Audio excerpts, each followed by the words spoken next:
Apa kabar pemirsa? Bertemu lagi bersama saya Yusli Hayanti dalam Warta Parlamentaria. Kami sudah menyiapkan beragam informasi seputar kinerja dan kegiatan anggota DPR RI. Inilah Warta Parlamentaria selengkapnya.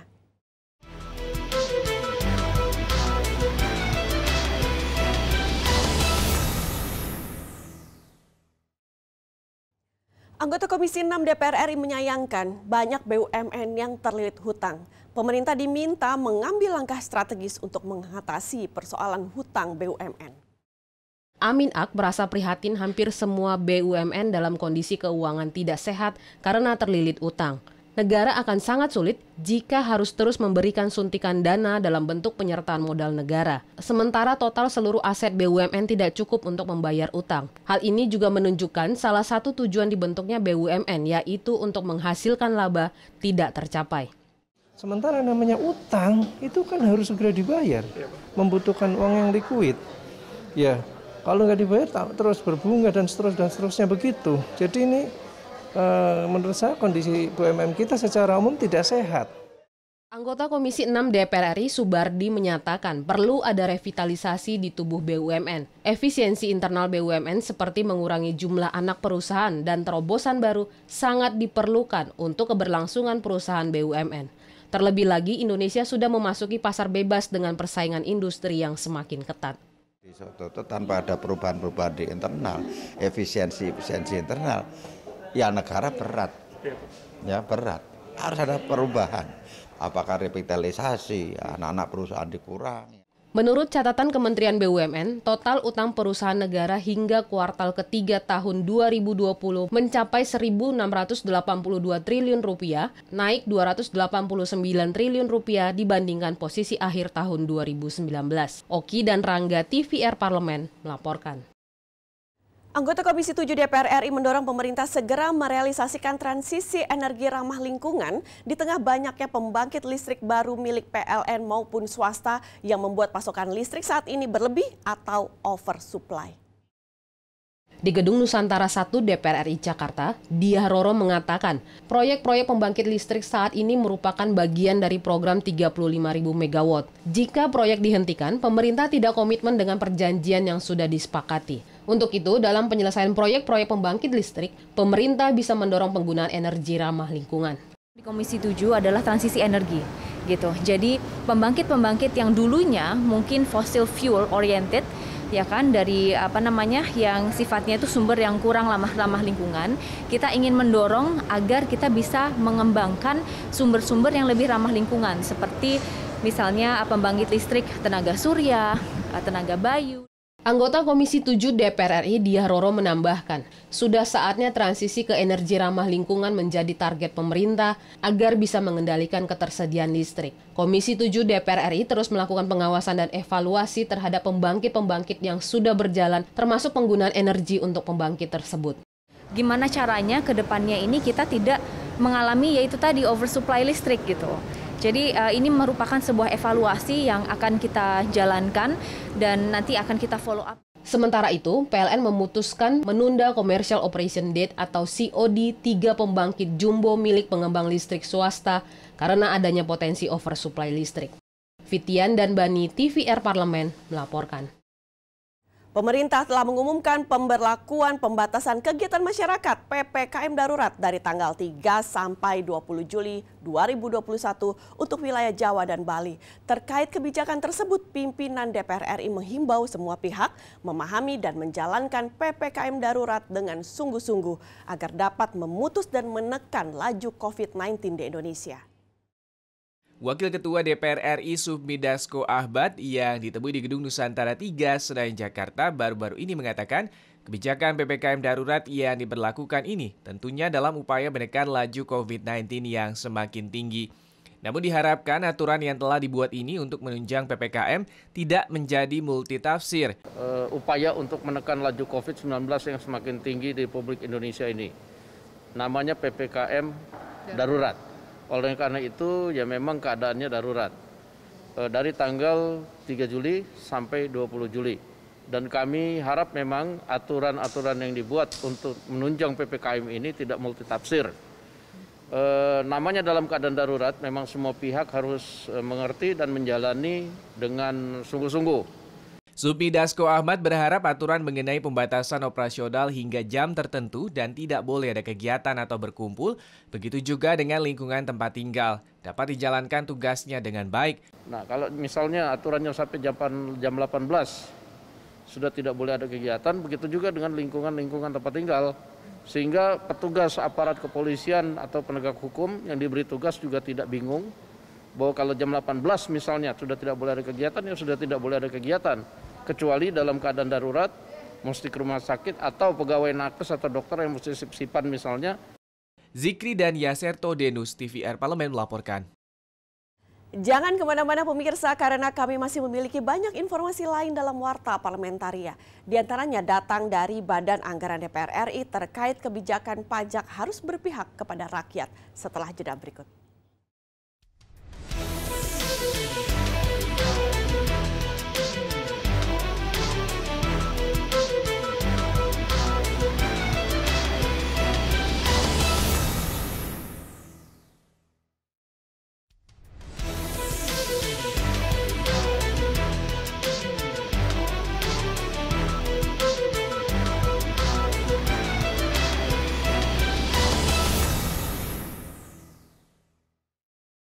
Anggota Badan Anggaran DPR RI mendorong pemerintah selektif dalam pengenaan objek pajak sehingga daya beli masyarakat dapat terjaga dan memulihkan ekonomi nasional.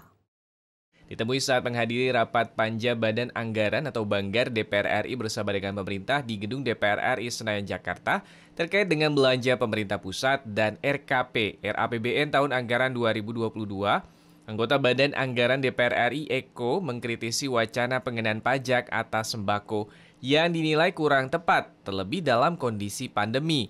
Eko menilai pengenaan pajak atas sembako akan berdampak pada menurunnya daya beli masyarakat yang justru harus ditingkatkan. Ya, sangat disayangkan lah kalau pendidikan dikenakan pajak, termasuk juga plus sembako. Kalau buat saya itu sembako juga sangat disayangkan. Ya, karena bagaimanapun juga dalam kondisi terpuruk begini, kalau misalnya sembako dinaikkan, artinya malah orang menahan belanja. Kalau menahan belanja akhirnya menjadi masalah lagi nanti. Eko juga menyayangkan wacana pengenaan pajak pendidikan oleh pemerintah yang dinilai bertentangan dengan semangat mencerdaskan bangsa. Ia mengungkapkan sektor pendidikan juga sangat terdampak pandemi COVID-19 yang justru memerlukan dukungan dari pemerintah. Ini sangat disayangkan dalam kondisi mereka terpuruk, sudah 2 tahun tidak melakukan aktivitas pendidikan, tapi tiba-tiba mereka ada satu RUU yang salah satu poinnya adalah pendidikan dikenakan pajak. Kalau buat saya ini kontradiktif dengan pasal 31, ya kan? Helmi dan Bahri, TVR Parlemen melaporkan. Dalam rapat dengar pendapat, Komisi 11 mengapresiasi kinerja Bank BNI atau BTN dalam membantu program pemulihan ekonomi nasional di masa pandemi. Komisi 11 pun memberikan catatan atas kinerja BNI dan BTN serta menghimbau dilakukan evaluasi atas efektivitas penyaluran program PEN. Wakil Ketua Komisi 11 DPR RI Fatan mengapresiasi kinerja BNI dan juga BTN, namun begitu masih ada beberapa hal yang masih harus dievaluasi dari capaian yang sudah dijalankan.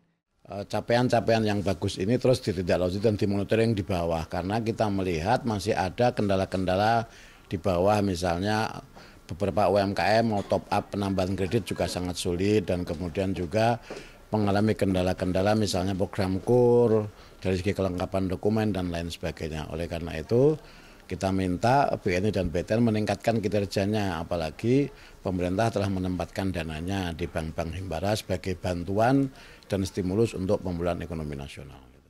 Anggota Komisi 11, Mustafa, mengatakan kinerja BNI maupun BTN sudah baik. Mustafa menyoroti BTN untuk fokus dalam pengembangan rumah bersubsidi. TKS-nya ini apa saja, mulai dari untuk karnya, mulai dari bubunya, mulai dari cash rasionya, mulai dari NPL-nya. Dan saya lihat tadi semuanya dari sisi yang termasuk penyaluran kredit juga ada pertumbuhan. Ya, walaupun secara nasional masih defisit. Ya. Andri, TVR Parlemen melaporkan. Komisi 6 DPR RI mendukung rencana revitalisasi pabrik pupuk di dalam negeri. Industri pupuk merupakan salah satu sektor strategis dalam memacu perekonomian nasional. Di Gedung Nusantara 1 DPR RI Jakarta, Wakil Ketua Komisi 6 DPR Martin Manurung mengatakan, dengan potensi pengembangan pertanian di dalam negeri, revitalisasi dan pembangunan pabrik pupuk akan mampu memenuhi kebutuhan pupuk para petani lokal. Berbagai kendala yang dihadapi pabrik pupuk selama ini harus diperhatikan agar operasional dan kelangsungan industri pupuk berjalan baik dan lebih efisien, serta mampu bersaing dengan pupuk impor. Maka industri pupuk itu harusnya memperoleh kinerja yang lebih bagus. Dengan adanya pembangunan pabrik dan revitalisasi industri, kita harapkan suplai pupuk Indonesia akan lebih banyak. Dan tentunya kalau untuk kelangkaan ya, saya pikir suplai itu kan salah satu ya. Sementara anggota Komisi 6 DPR RI, Nevi Zuariana mengatakan, sebagai wilayah agraris, rencana revitalisasi pabrik pupuk menjadi kebutuhan yang harus didukung sehingga perlu adanya pembahasan secara komprehensif. Industri pupuk berperan penting dalam mendorong produksi sektor pertanian sehingga mampu mendukung program ketahanan pangan nasional. Distributornya sama, harus bedakan distributornya. Ya, mana distributor yang subsidi, mana distributor non subsidi. Ini kita harus bongkar habis masalahnya. Sejak tahun 2015, ada beberapa pabrik pupuk baru maupun pabrik pengganti yang sudah dibangun Kementerian Perindustrian. Misalnya pabrik Kaltim 5 di PT Pupuk Kalimantan Timur. Mario dan Koko TVR Parlemen melaporkan. Pemirsa, kami masih memiliki banyak informasi lain dalam Warta Parlamentaria. Tetaplah bersama kami.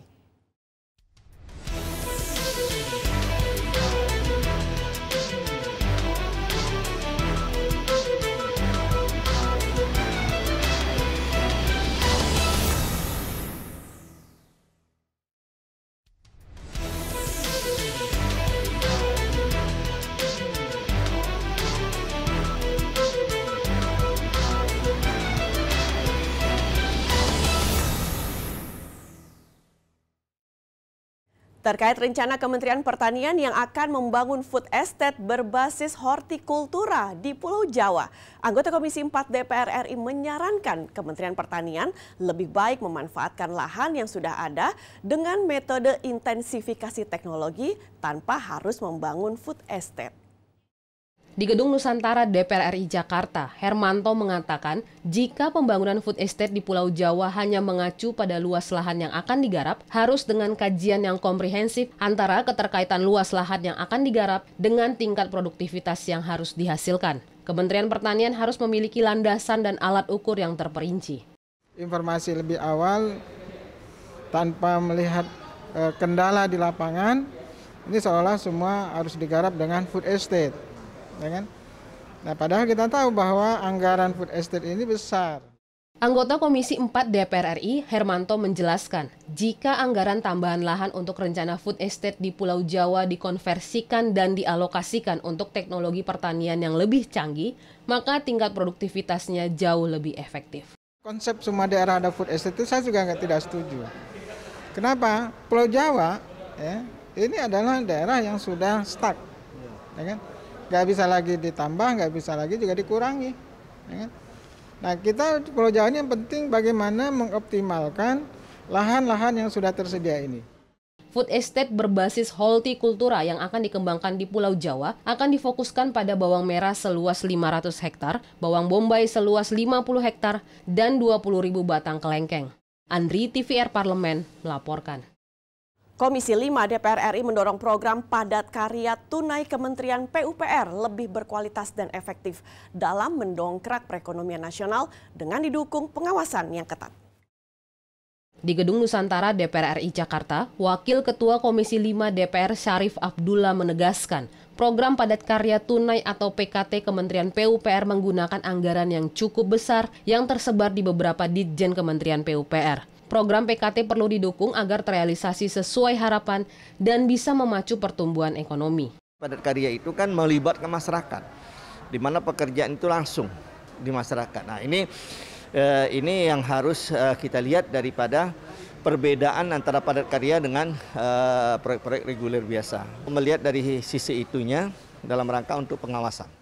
Anggota Komisi 5 DPR RI Irwan menilai belum ada kendala dalam pelaksanaan program PKT Kementerian PUPR, terutama masalah kualitas, mengingat adanya koordinator dan tenaga pendamping, meski program PKT tidak mengharuskan menggunakan tenaga konstruksi profesional. Tapi ada beberapa yang memang bisa dikerjakan langsung, seperti misalnya rumah layak huni, kemudian irigasi langsung di tengah sama masyarakat, hanya menggali dan lain-lainnya.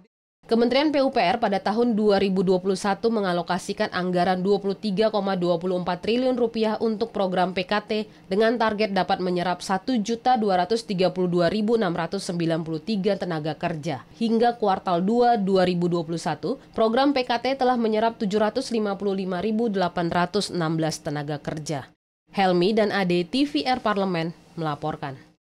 Demikianlah beragam informasi seputar aktivitas DPR RI yang sudah kami susun dalam Warta Parlamentaria. Saya Yusli Hayanti beserta kerabat kerja yang bertugas mohon undur diri. Terima kasih atas perhatian Anda dan sampai jumpa.